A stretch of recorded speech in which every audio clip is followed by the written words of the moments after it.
Kita pahami dulu.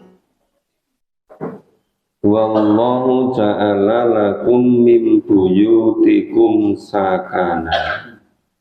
Dan Allah menjadikan lakum untuk kamu rumah-rumahmu, buyutikum sakana, sebagai tempat tinggal. Jadi rumah itu sebagai tempat tinggal. Kalau membuat rumah, beli rumah cuma dikosong terus, diinggur terus, jenenge ngubadir. Nek ngubadir itu katanya temannya siapa? Nah, sekarang banyak kan rumah yang ngubadir kan? Nah, padahal Allah berfirman, wallahu ja'ala lakum min buyutikum sakana, sebagai tempat tinggal. Wa ja'ala lakum min juludil an'am buyuta, dan menjadikan untuk kamu rumah-rumah atau kemah-kemah dari kulit binatang ternak.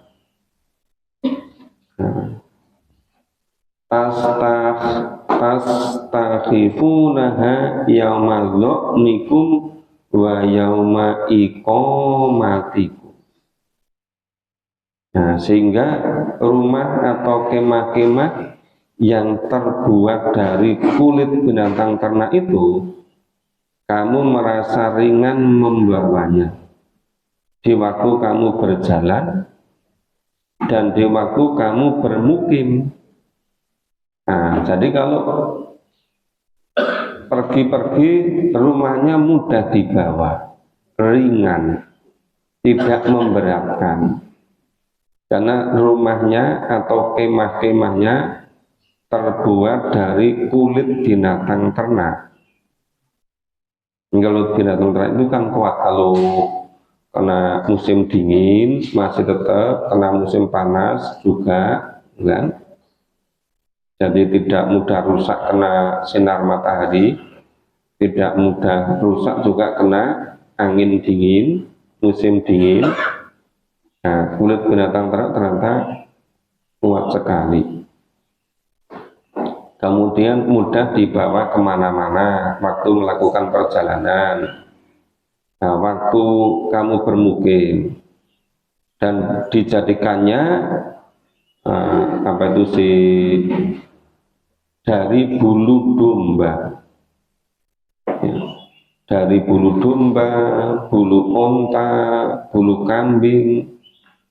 Jadi wa min aswabiha wa aubariha wa asariha, ya, atatamata'an lagi.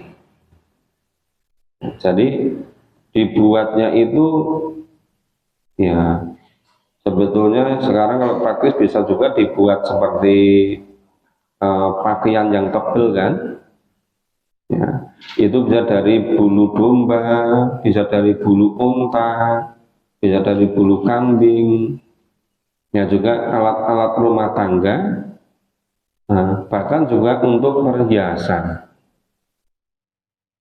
Kemudian yang kamu pakai sampai waktu tertentu, ilahin. Sampai waktu tertentu, kalau sudah rusak ya sudah. Atau bisa setelah rusak-rusak dibuat kembali, mungkin dianyam kembali, diperbaiki kembali. Ini yang kemarin itu kan ayat 77, 78 menjelaskan kalau manusia ini lahir dari rahim ibunya dalam keadaan tidak tahu apa-apa, tapi Allah membekali dengan seluruh perlengkapan. Ada pendengaran, ada penglihatan, ada seluruh kecerdasan. Nah, dengan itu digunakan, disyukuri. Nah, makanya manusia ini bisa membuat rumah. Nah, kenapa bisa membuat rumah? Karena Allah membekali dengan berbagai macam kecerdasan. Ya, bisa membuat rumah sebagai tempat tinggal, yang rumahnya itu bisa dibuat dari kulit binatang ternak, kemudian yang dibawa ke sana kemari mudah, juga kalau misalnya ingin menetap di mana juga mudah, mau pergi lagi dibawa juga mudah. Nah, itu juga bisa dibuat selain dari kulit binatang, bisa juga dari bulu domba, bulu unta, bulu kambing. Nah, di samping dibuat untuk rumah, untuk pakaian, bisa juga digunakan alat-alat rumah tangga, bisa juga dibuat perhiasan sampai waktu tertentu.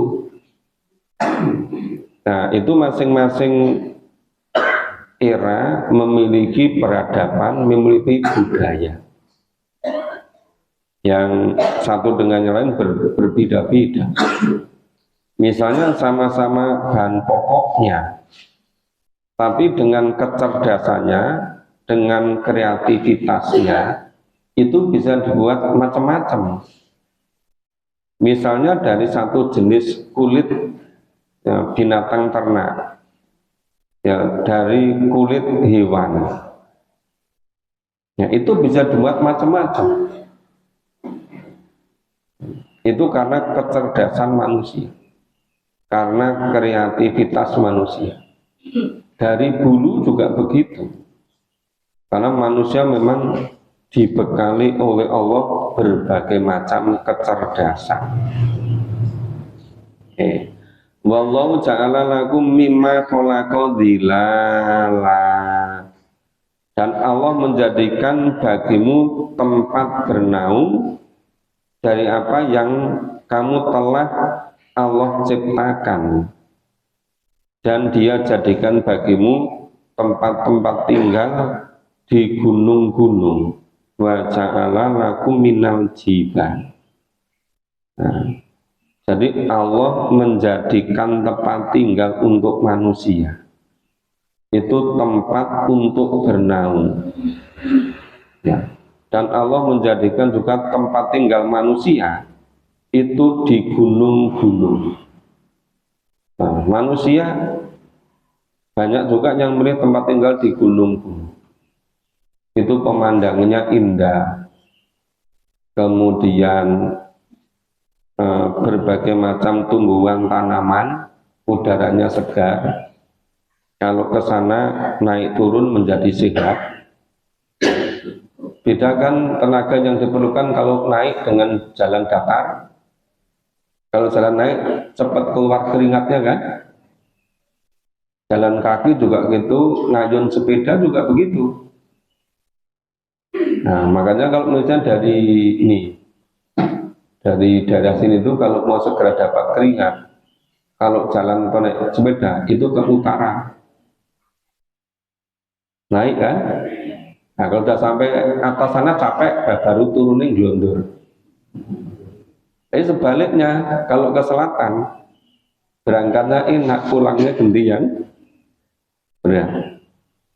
Jadi banyak orang yang tinggal di gunung-gunung, itu Allah memberikan takdirnya kepada manusia untuk senang tempat tinggal yang bermacam-macam tadi. Nah, jadi waja'lanakum minal jibal, dan menjadikan tempat tinggalmu di gunung-gunung. Nah, itu tempat tinggal yang menjadi enak. Waja'lanakum sarobila taqikumul kharra wa sarobil. Nah, dan juga Allah menjadikan untukmu pakaian yang memeliharamu dari panas. Ya, itu ya taqikumul kharra. Jadi pakaian itu bisa melindungi diri, melindungi badan manusia dari panas. Dan juga pakaian yang memelihara kamu dalam peperangan. Ya, itu wasaro bilatakikum baksakum. Nah, misalnya pakaian dibuat dari besi. Ada nabi siapa yang pintar bikin? Nabi Daud, ya kan? Itu dikisahkan juga kenapa nabi itu juga memiliki pakaian baju untuk perang, ya, yang tidak mudah ditembus oleh pedang. Itu bermacam-macam, lebih dari satu. Jadi Nabi sekalipun selalu dijaga oleh Allah, jadi menyiapkannya begitu. Nah, maka di sini juga disebutkan. Jadi wasaro bilatakikum baksaku, dan juga menjadikan pakaian dari besi untuk memelihara kamu, menjaga kamu waktu perang. Nah, perang zaman dulu kan perang konvensional, ya, berhadapan-hadapan. Nah, kalau perang zaman sekarang itu nggak kelihatan dilemparkan dari mana, diprogram dari mana, bisa sekian ribu mil, tahu-tahu sudah musnah semua. Nah, tentu dengan kecerdasan manusia yang Allah berikan, ya bisa membuat yang lebih canggih lagi. Nah, kadzalika yutimmu ni'matahu 'alaikum. Demikianlah Allah menyempurnakan nikmatnya untuk kamu. Jadi mulai ketika Allah menciptakan manusia, semua sudah disiapkan, semua yang dibutuhkan. Penciptaan alam semesta langit, bumi seisinya, ya, segala tata surya, flora, fauna, air, udara untuk bernapas, tumbuhan, hewan, semuanya sudah tersedia. Nah, kemudian dibekali juga dengan berbagai macam alat. Ada pendengaran, penglihatan, seluruh indera sensori keluar, dan juga kecerdasan. Nah, sehingga kemudian manusia bisa membuat berbagai macam, ya, bermacam-macam tempat tinggalnya, bermacam-macam pakaiannya, bermacam-macam membuat senjata, bikin peralatan, termasuk alat transportasi, gitu. Nah, itu istilah Allah itu menjadi kadzalika yutimmu nikmatahu 'alaikum. Demikianlah Allah menyempurnakan nikmatnya untuk kami. Nah, la'alakum tuslimun. Nah, agar kamu berserah diri kepadanya. Jadi semua diciptakan oleh Allah untuk manusia. Apapun yang dibutuhkan disediakan. Itu satu tujuan, la'alakum tuslimun, supaya kamu itu menyerahkan diri sepenuhnya pada Allah. Enggak boleh macam-macam.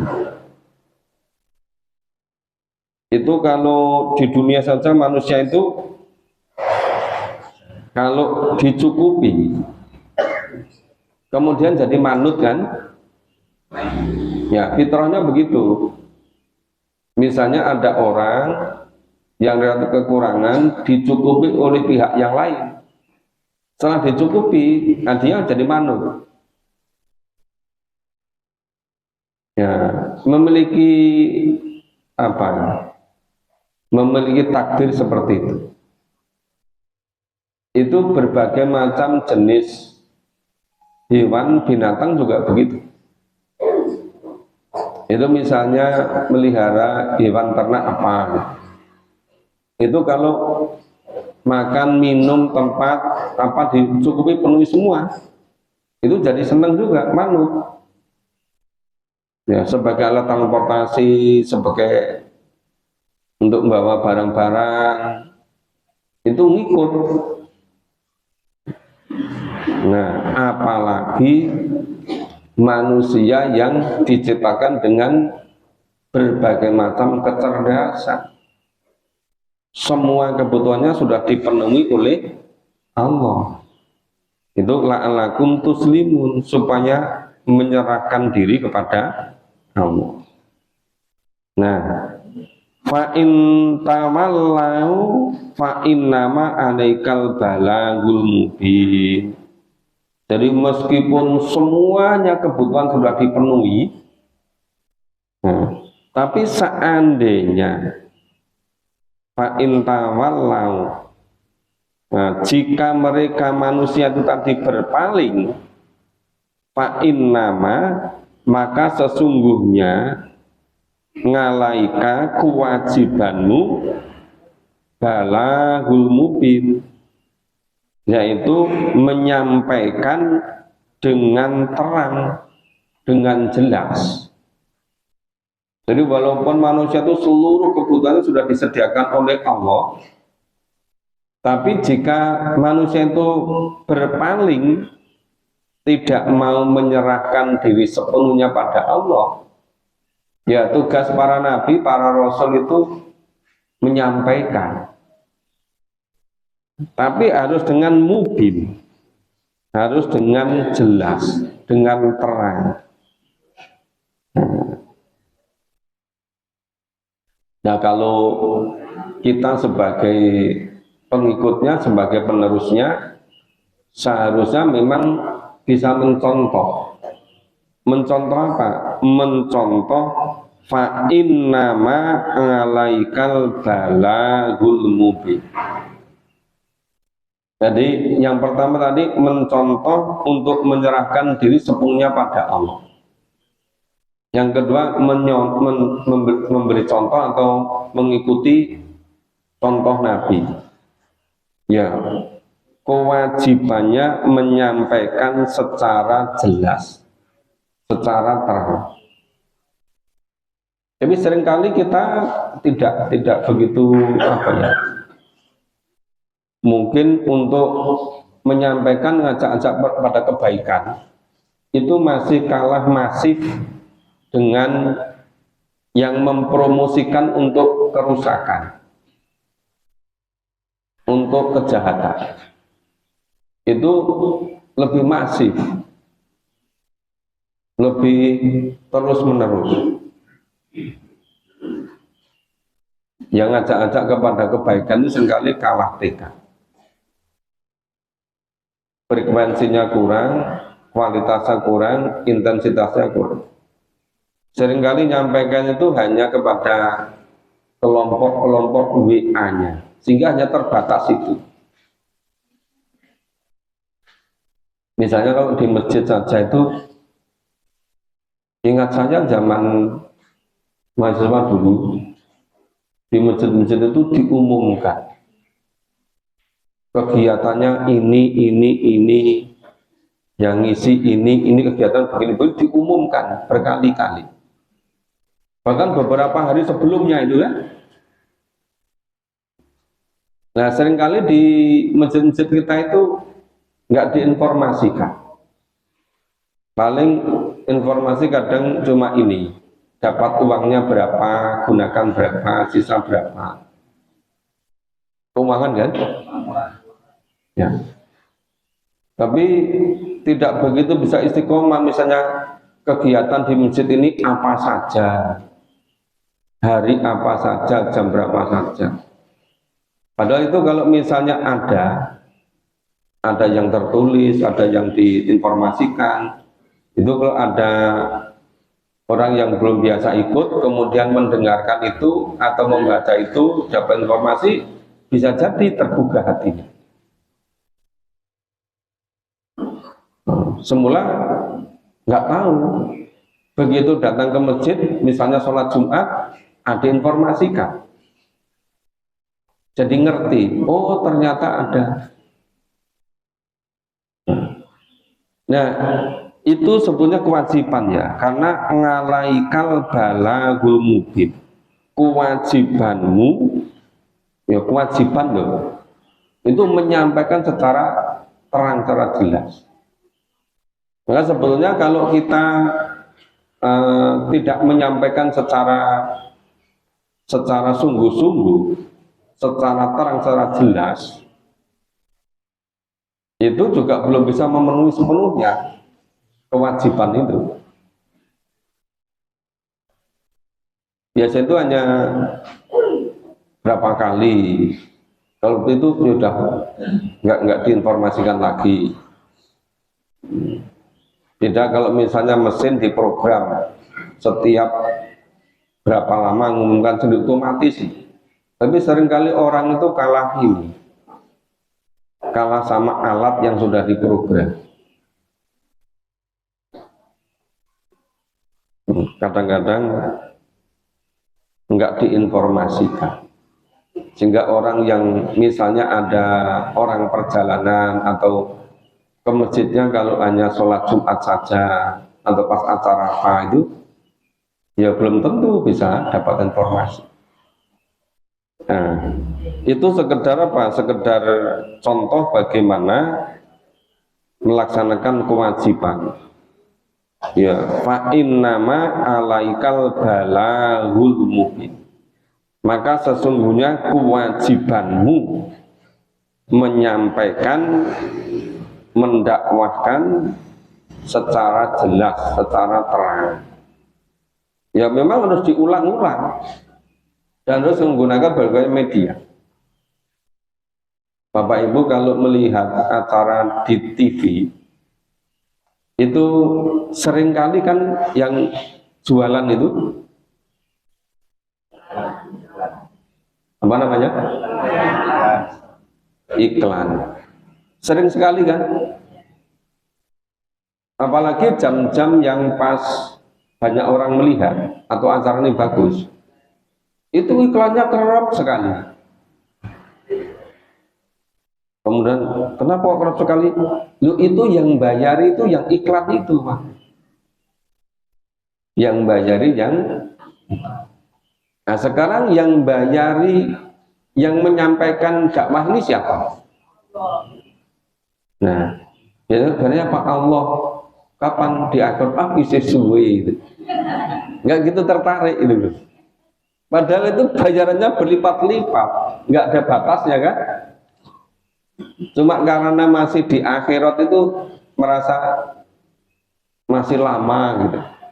Padahal sebetulnya akhirat itu kalau batasnya itu ajal, itu nggak lama. Ya, tapi seringkali kurang begitu tertarik kalau balasannya apa? Pahala di akhirat. Nah, nggak begitu kasat mata dan tidak begitu dekat, itu tidak begitu menarik. Kecuali orang-orang yang imannya kuat,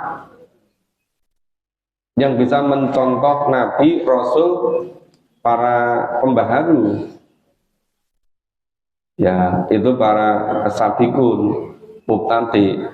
Nah, kalau itu memang ketekatannya luar biasa. Nah, tidak pernah menyerah itu. Nah, itu. Terus ya'rifuna nikmatallah. Mereka mengetahui nikmat Allah. Summa yungkirunaha. Nah, kemudian mengingkarinya. Jadi sudah tahu itu semuanya nikmat dari Allah. Kemudian mengingkarinya, mengkufurinya, tidak mau mensyukuri.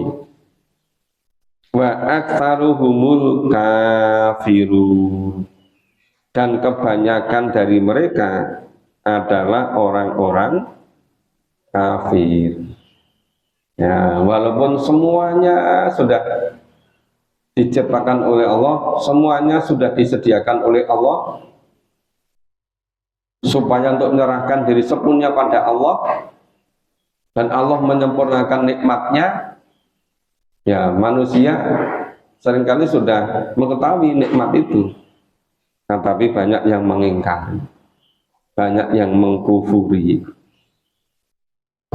Nah, yang terjadi seperti itu.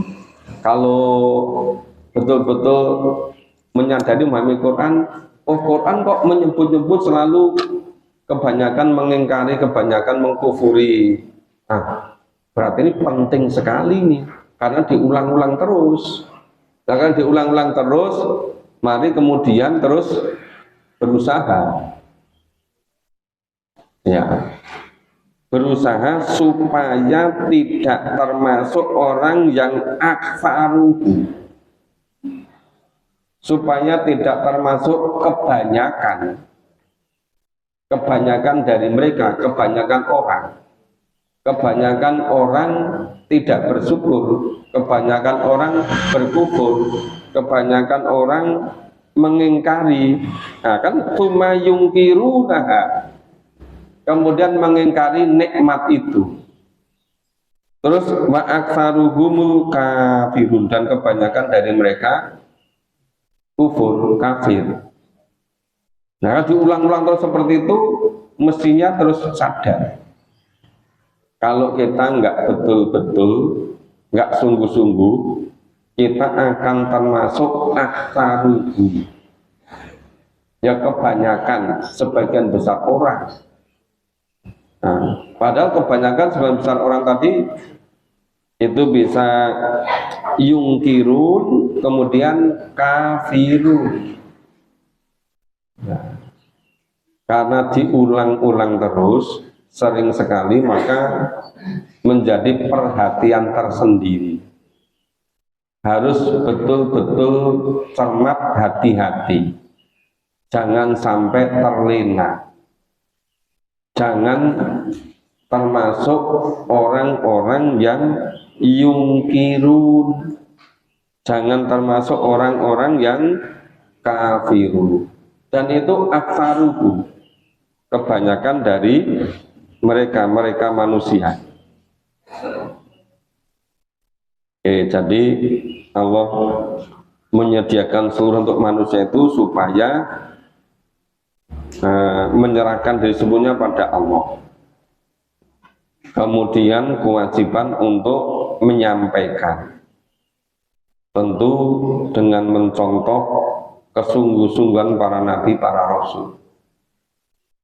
Kalau era sekarang yang mencontoh orang-orang yang punya keyakinan kuat, punya spirit. Tapi kalau saya perhatikan, kalau diperhatikan, rata-rata orang yang mau berdakwah dengan sungguh-sungguh itu dilatar belakangi oleh pemahaman terhadap Quran secara mendalam. Nah, coba itu kalau dilihat dari sejarah, dari para nabi, para rasul, dari setelah zaman kenabian, kerasulan, generasi sahabat, sampai era sekarang ini, itu rata-rata orang yang mau bergerak, itu orang yang memahami Quran. Misalnya pada abad modern kontemporer ini, misalnya Kiai Haji Ahmad Dahlan yang menggerakkan Quran, Kiai Haji Hasyim Asy'ari yang menggerakkan Quran. Kemarin pagi saya sebut misalnya almarhum Pak Sairul Alim yang menggerakkan Al-Quran, Buya Syafi'i Ma'arif yang menggerakkan Al-Quran, ada Pak Amin Rais yang menggerakkan Al-Quran. Nah, coba itu kalau dicermati, yang menggerakkan kepada pergerakan harokah itu orang-orang yang betul-betul mendalami Al-Quran, muncul spirit, ya, ada kemauan yang kuat, ada motivasi yang kuat. Nah, barangkali lain kesempatan perlu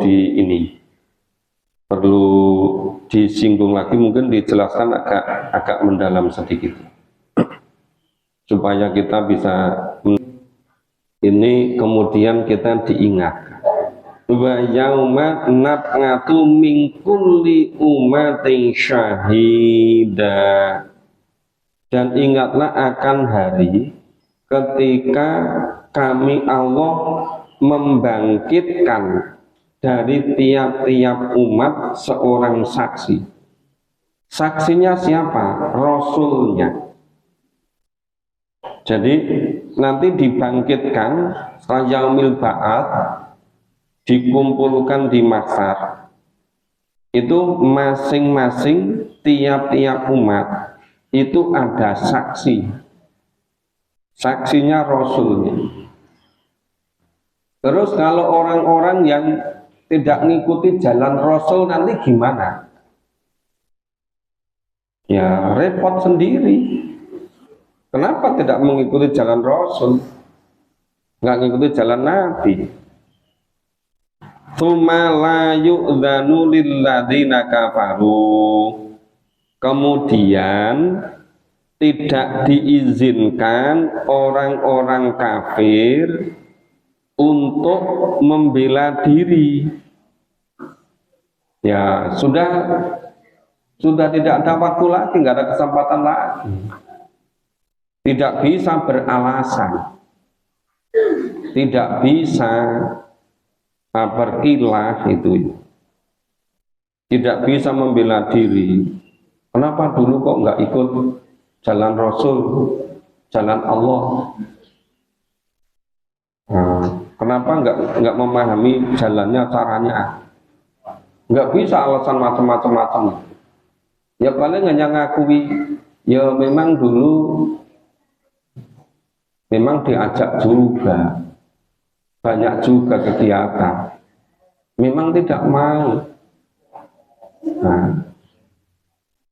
Nah, setelah dibangkitkan kembali, sudah tidak berkutik sama sekali, tidak bisa membela diri sama sekali.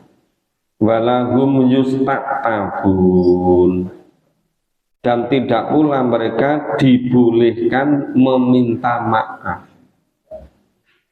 Berkilah tidak bisa, membela diri tidak bisa, beralasan tidak bisa, minta maaf juga sudah nggak ada. Minta maaf itu tempatnya di dunia. Di akhirat itu bukan tempatnya minta maaf. Di akhirat itu tempatnya, ibaratnya orang nanam, itu tinggal hasilnya. Kalau yang ditanam itu iman, tauhid, amal soleh, ya hasilnya surga. Kalau yang ditanam itu kufur, ingkar, dusta, tidak menyerahkan diri pada Allah, ya hasilnya neraka. Jadi tidak bisa berkilah, tidak bisa membela diri, dan tidak bisa lagi bertobat. Ya, bukan tempatnya bertobat di akhirat. Di akhirat itu tempatnya untuk menerima balasan. Ya, kalau iman amal soleh, balasannya surga. Kalau mengkufuri, ya balasannya neraka. Maka tidak ada kesempatan untuk membela diri, nggak ada kesempatan untuk minta maaf. Maka walahum yusta'tabun, bagi mereka tidak dibolehkan lagi, tidak ada lagi kesempatan untuk bertobat. Wa idza ra'al ladzina dzulamul 'adzaba fala yukhafafu anhum walahum yunzarun. Apabila orang-orang yang zalim itu telah menyaksikan, melihat azab, maka tidaklah diringankan azab bagi mereka. Tidak pula mereka diberi tangguh. Jadi enggak ada yang mesake, tidak ada yang ketok iki saiki nurut, enggak ada. Di sana itu enggak ada lagi begitu. Enggak ada ampun, enggak ada meringankan siksa, tidak juga diberi tangguh. Jangan dipikir seperti dunia ini, itu walaupun sudah sudah keputusan, sudah kasasi, tinggal dieksekusi, tapi ada yang mundur-mundur sampai berpuluh-puluh tahun sampai meninggal belum dieksekusi. Itu kalau di dunia. Di akhirat nggak ada lagi begitu. Istilah di sini itu walahum yungdorun, dan tidak ada lagi diberi tangguh, nggak ada tangguh, nggak ada penundaan. Nah, cuma ini ada. Nah, makanya ya memang luar biasa ya, betul-betul disiplin, betul-betul sesuai dengan apa yang dijanjikan Allah. Makanya kita harus hati-hati, harus cermat, harus waspada, jangan sampai nanti baru ingin bertobat ketika sudah di akhirat, nggak ada gunanya dan nggak ada kesempatan itu. Nah, ini sampai ayat 85. Insya Allah besok pagi kita ulang kembali baca dari 80. Nah, ini hari Jumat, nanti sore kita melanjutkan Quran di Gedung Kalam, kemudian maghrib di Masjid GPA. Nama masjidnya apa itu? Nurul Iman. Bagi Bapak Ibu yang belum tahu masjidnya bisa datang. Biar tahu jani masjid ini enak tenan porah. Nah, kalau datang nanti kan tahu, ternyata ada betul ya. Ya, kita akhiri dengan baca hamdalah dan doa qiraatul masjid. Alhamdulillahirabbil alamin.